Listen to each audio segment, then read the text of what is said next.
जय श्री कृष्ण। आज हम सुनेंगे बैसाख मास की कथा का चौथा अध्याय।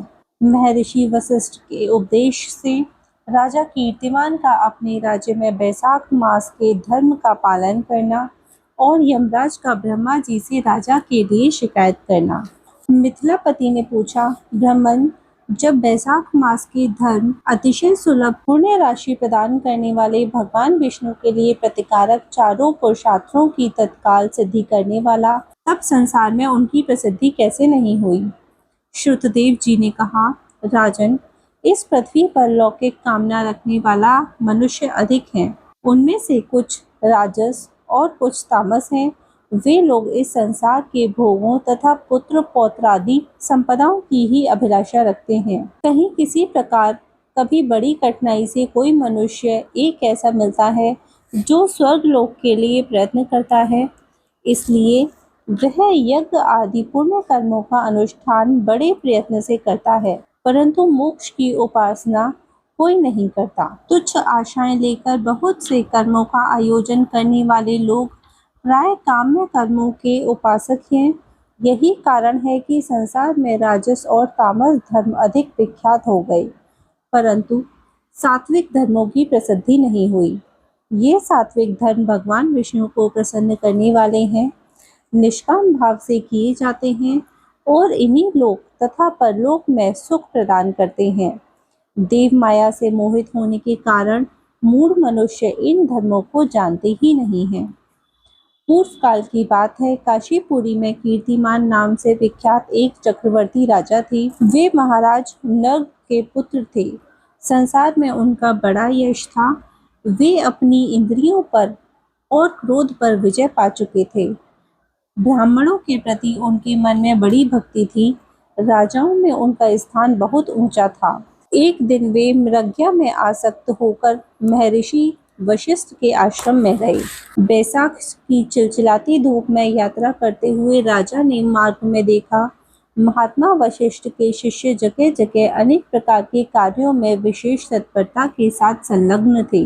वे कहीं पौशाला बनाते थे और कहीं छाया मंडप, किनारे पर झरनों के जल को रोककर स्वच्छ बावली बनाते थे। कहीं वृक्षों के नीचे बैठे हुए लोगों को वे पंखा डुलाकर हवा करते थे, कहीं ऊख देते थे, कहीं सुगंधित पदार्थ भेंट करते और कहीं फल देते थे। दोपहरी में लोगों को छाता देते और संध्या के समय शरबत। कोई शिष्य घनी छाया वाले वन में झाड़ बुहार कर साफ किए हुए आश्रम के प्रांगणों में हितकारक बालू का बिछाते थे और कुछ लोग वृक्षों की शाखा में झूला लटकाते थे।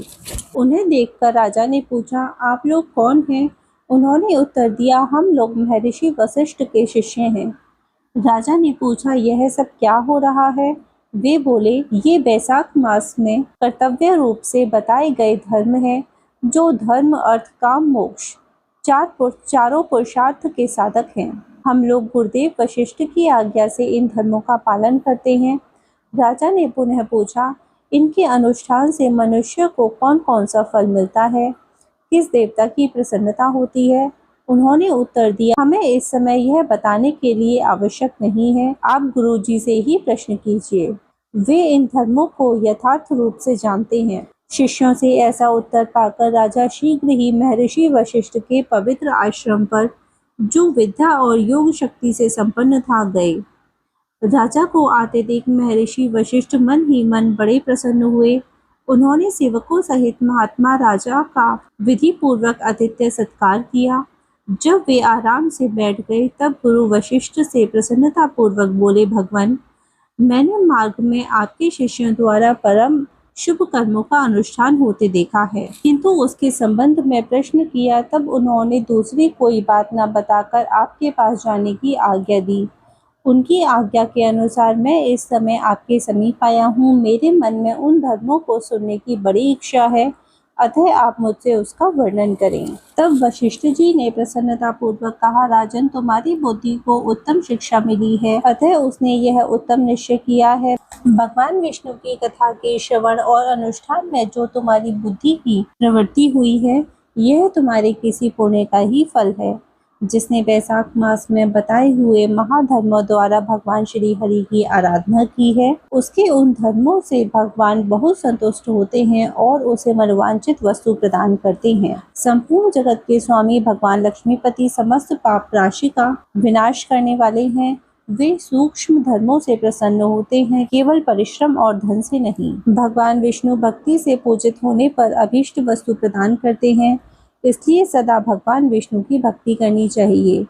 जगदीश्वर हरि जल से भी पूजा करने पर क्लेश का नाश करते हैं और शीघ्र प्रसन्न होते हैं। बैसाख मास में बताए हुए ये धर्म थोड़े से परिश्रम द्वारा संध्या होने पर भगवान श्री हरि विष्णु के लिए प्रतिकारक एवं शुभ होने के कारण अधिक व्यय से सिद्ध होने वाले बड़े बड़े यज्ञादि धर्मों का भी तिरस्कार करने वाला है। अतः भूपाल, तुम भी बैसाख मास में बताए हुए धर्मों का पालन करो और तुम्हारे राज्य में निवास करने वाले अन्य सब लोगों से भी उनका कल्याणकारी धर्मों का पालन कराओ। इस प्रकार ये बैसाख धर्म की पालन की आवश्यकताओं को शास्त्रों से युक्तियों से भली भांति सिद्ध करके वशिष्ठ जी ने बैसाख मास के धर्मों का राजा के समक्ष वर्णन किया। उन सब धर्मों को सुनकर राजा ने गुरु जी का भक्ति भाव से पूजन किया और घर आकर वे सब धर्मों का विधि पूर्वक पालन करने लगे। उन्होंने हाथी की पीठ पर नगाड़ा रखकर सिपाहियों से अपने राज्य भर में डंके की चोट पर यह घोषणा करा दी, मेरे राज्य में जो 8 वर्ष से अधिक की आयु वाला मनुष्य है, उसकी आयु जब तक 88 वर्ष की न हो जाए तब तक मेष राशि में सूर्य के स्थित होने पर यदि वह प्रातःकाल स्नान नहीं करेगा तो मेरे द्वारा दंडनीय तथा राज्य से निकाल देने योग्य समझा जाएगा।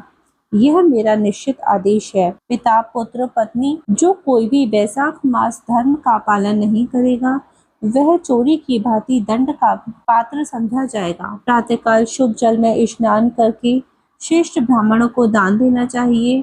तुम सब लोगों की शक्ति के अनुसार हौसला और दान आदि धर्मों का आचरण करो। राजा कीर्तिमान ने प्रत्येक गांव में धर्म का उपदेश करने वाले एक एक ब्राह्मण को बसाया। 5-5 गांवों पर एक एक ऐसे अधिकारी की नियुक्ति की जो धर्म का त्याग करने वाले लोगों को दंड दे सके। उस अधिकारी की सेवा में 10-10 घुड़सवार रहते थे। इस प्रकार चक्रवर्ती नरेश के शासन से सर्वत्र और सब देशों में यह धर्म का पौधा प्रारंभ हुआ और आगे चलकर खूब बड़े हुए वृक्ष के रूप में परिणत हो गए। उस राजा के राज्य में जो लोग मर जाते थे वे भगवान विष्णु के धाम में जाते थे। वहाँ के मनुष्यों को विष्णु लोक की प्राप्ति निश्चित थी। एक बार भी बैशाख स्नान कर लेने से मनुष्य यमराज के पास नहीं जाता। अपने धर्माकुल कर्म में स्थित हुए सब लोगों के विष्णु लोक में चले जाने से यमपुरी के सब नरक खाली हो गए। वहाँ एक भी पापी प्राणी नहीं रह गया। बैशाख मास के प्रभाव से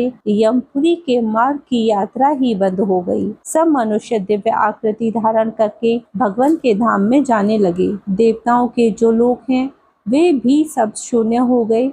स्वर्ग और नरक दोनों के शून्य हो जाने पर एक दिन नारद जी ने धर्मराज के पास जाकर कहा, यमराज, आपके इस नरक में अब पहले जैसा कोलाहल नहीं सुनाई पड़ता। पहले की भांति पाप कर्मों का लेखा भी नहीं लिखा जा रहा। चित्रगुप्त जी तो ऐसे मौन भाव से बैठे हुए हैं जैसे कोई मुनि हो।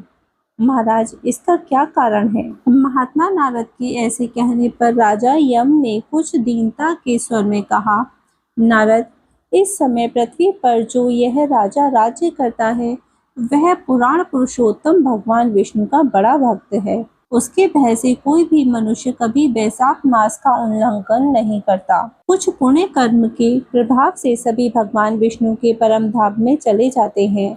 मुनिश्रेष्ठ, उस राजा ने इस समय मेरे लोक का मार्ग लुप्त सा कर रखा है।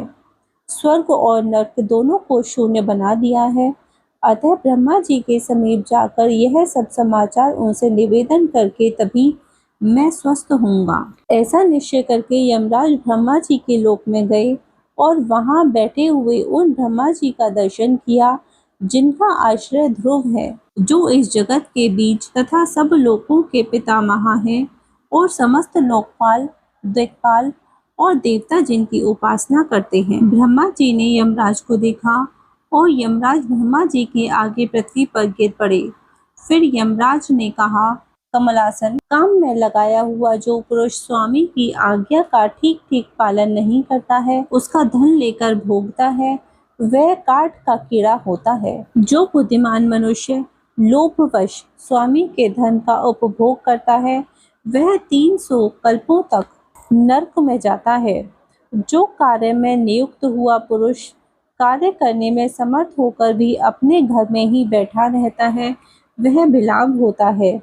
देव, मैं आपकी आज्ञा से धर्म पूर्वक प्रजा का शासन करता आ रहा हूँ। मैं अब तक मुनियों और धर्मशास्त्रों के अनुसार कथानुसार पुण्यात्मा को पुण्य के फल से और पापात्मा को पाप के फल से संयुक्त किया करता हूँ, परंतु अब आपकी आज्ञा का पालन करने में मैं असमर्थ हो गया हूँ। कीर्तिमान के राज्य में सब लोग वैशाख मास पुण्य कर्मों का अनुष्ठान करके पितरों तथा पितामहों के साथ वैकुंठ धाम में चले जाते हैं। उनके मरे हुए पितर और माता आदि भी विष्णु लोक में चले जाते हैं। इतना ही नहीं, पत्नी के पिता आदि भी मेरे लेखों को मिटाकर विष्णु लोक में चले जाते हैं। देव, बड़े बड़े यज्ञों द्वारा भी मनुष्य वैसी गति नहीं पाता जैसी वैशाख मास से मिल रही है।